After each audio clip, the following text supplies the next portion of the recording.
சேலத்தில் நள்ளிரவில் 3 மணி நேரத்திற்கு மேலாக கொட்டிய கனமழையால் தாழ்வான இடங்களில் உள்ள வீடுகளில் தண்ணீர் புகுந்துள்ளது. கூடுதல் தகவல்களை செய்தியாளர் குமரேசனிடம் கேட்டு வரலாம்.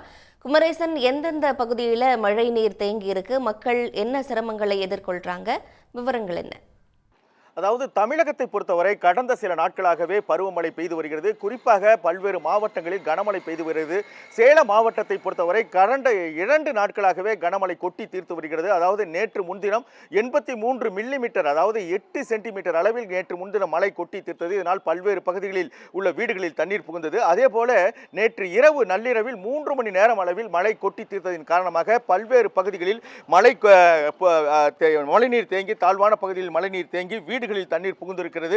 குறிப்பாக நாம் இருக்கக்கூடிய இந்த சேலம் மாநகராட்சியின் 37வது கோட்டம், 39வது கோட்டம், 40வது கோட்டம் என பச்சப்பட்டி பகுதியில் உள்ள அசோக் நகர், மாருதி நகர் உள்ளிட்ட பல்வேறு இடங்களில் 100க்கும் மேற்பட்ட வீடுகளில் தண்ணீர் புகுந்ததின் காரணமாக அந்த பகுதிகளில் வசிக்கக்கூடிய மக்கள் ஒரு சொல்லொன்னா துயரத்திற்கு ஆளாகி இருக்கிறார்கள். நாம் தற்போது பார்த்து கொண்டிருக்கின்ற இந்த இடம் மாருதி நகர், அதாவது பச்சப்பட்டி மாருதி நகர் பகுதியில் உள்ள அந்த தறி கூடங்கள், இங்கு விசைத்தறி கூடங்கள் அதிக அளவில் இருக்கின்றன. அந்த விசைத்தறி கூடங்களில் தான் தண்ணீர் புகுந்து தற்போது அந்த விசைத்தறி கூடங்கள் முழுவதுமாக உள்ள அந்த நூல்கள் எல்லாம் சேதமாகி இருக்கிறது. குறிப்பாக இந்த பகுதியில் உள்ள 100க்கும் மேற்பட்ட விசைத்தறி கூடங்களில் தண்ணீர் புகுந்ததின் காரணமாக அந்த பகுதி மக்கள் ஒரு சொல்லனா துயரத்திற்கு ஆளாகி இந்த பகுதியில் மோட்டார் வைத்து தண்ணீரை வெளியேற்றக்கூடிய ஒரு சூழல் தான் இருக்கிறது.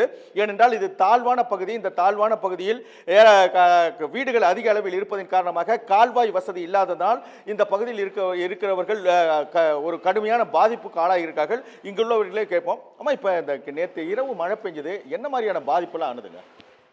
மாருதி நகர் ஃபர்ஸ்ட் கிராஸ் தாங்க. மழை விட்டு பெஞ்சதுனால சரியான மழை பெஞ்சு தண்ணி போக்குவரத்து வசதியில் வீட்டுக்குள்ளெல்லாம் தண்ணி போந்துருச்சுங்க.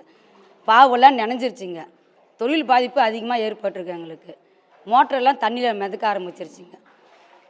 மறுநாள் தொழில் செய்ய முடியலங்க. இந்த தண்ணி எப்படி வெளியே எடுக்கிறதுன்னு தெரியல. எந்த ஒரு இதுக்கும் எங்களுக்கு யூஸ் ஆகாது இருக்கும். இப்போ தெருவில் நிற்கிற நிலைமைக்கு ஆளாக இருக்கும். இதுக்கு ஏதாவது வழி பண்ணுங்க. என்ன தறிக்கூடங்கள் வச்சிருக்கீங்க? இதெல்லாம் நூல்லாம் என்ன ஆயிடுச்சு? நூலெல்லாம் தண்ணியில் நினைஞ்சிருச்சுங்க. பாவு இப்போ நினைஞ்சிருச்சு. எல்லாம் வேஸ்ட்டு தாங்க. எங்களுக்கு கோனு தார் போடுற இது எல்லாமே வேஸ்ட்டு. மோட்டருக்கு நினைஞ்சிருச்சுங்க. பீஸ் அடுக்கி வச்சுருங்க, பீஸ் பூரா தண்ணியில் நினைஞ்சிருச்சுங்க. பீஸு ஒரு 10,000 ரூபாய்க்கு எங்களுக்கு வருமானம் இருக்குது, அது ஃபுல்லாக வேஸ்ட் ஆயிடுச்சுங்க. சார், இங்கே எவ்வளோ தறிக்கூடங்கள் இருக்குது, என்ன மாதிரியான பாதிப்புங்க? குறைஞ்சது ஒரு 50-60 பக்கம் தறிக்கூடங்கள் இருக்குது. இந்த பயணிக்கு ஆரம்ப கட்டத்தில் பார்த்திங்கன்னா கால்வாயோடைய பராமரிப்பு இல்லாதனால தான் இதுக்கு இந்த சம்மந்தப்பட்டமாக நடந்திருக்குது. தண்ணி ஒரு பக்கம் போகுது, ஒரு பக்கம் அடைச்சிருக்கிறதுனால தான் இந்த பகுதியோட இது தண்ணி உள்ளார போகிறதுனால சில வீடுகள் பார்த்தீங்கன்னா எடுக்க முடியாத சூழ்நிலையில் கூட இந்த இடத்துல தண்ணி அதிகமாக இருக்குது. இதுக்கு மேற்கொண்டு ஸ்டெப் எடுத்து இதுக்கான முறையான ஒரு இது எடுத்தோம்னா இந்த பக்கம் கொஞ்சம் சரியாகும் என்ற கோரிக்கை இருக்குது. குறிப்பாக ஒவ்வொரு முறை மழை பெய்யும் போது கூட இந்த பகுதியில் தாழ்வான பகுதி என்பதால் இந்த பகுதியில் கால்வாய் வசதி பெரிய அளவில் இல்லாததால் தண்ணீர் வெளியேறக்கூடிய ஒரு சூழ்நிலை தான் பார்க்கிறோம். நமக்கு இந்த தறிக்கூடங்களில் அதாவது தண்ணீர் தேங்கி இருப்பதை பார்த்து கொண்டிருக்கின்றோம்.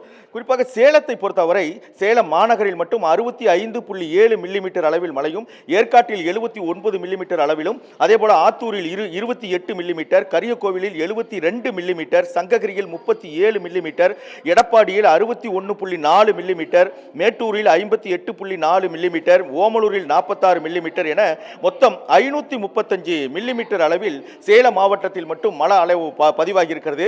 இந்த நிலையில் தான் சேலத்தில் கடந்த 2 நாட்களாகவே கனமழை பெய்து வருவதன் காரணமாக பல்வேறு இடங்களில், அதாவது தாழ்வான இடங்களில், கால்வாய் வசதி இல்லாத இடங்களில் தண்ணீர் வீடுகளில் புகுந்து அந்த தொழில் பாதிப்பு, அதே போல அவர்கள் வீடுகளில் வைத்திருக்கின்ற பொருட்கள், உடைமைகள் பாதிப்பு அடைந்திருக்கின்றன. எனவே கால்வாய் வசதி செய்து தந்து தண்ணீரை தேங்க விடாமல் வெளியேற்ற வேண்டும் என்ற அந்த கோரிக்கையை தான் இந்த பகுதி மக்கள் முன்வைத்திருக்கிறார்கள்.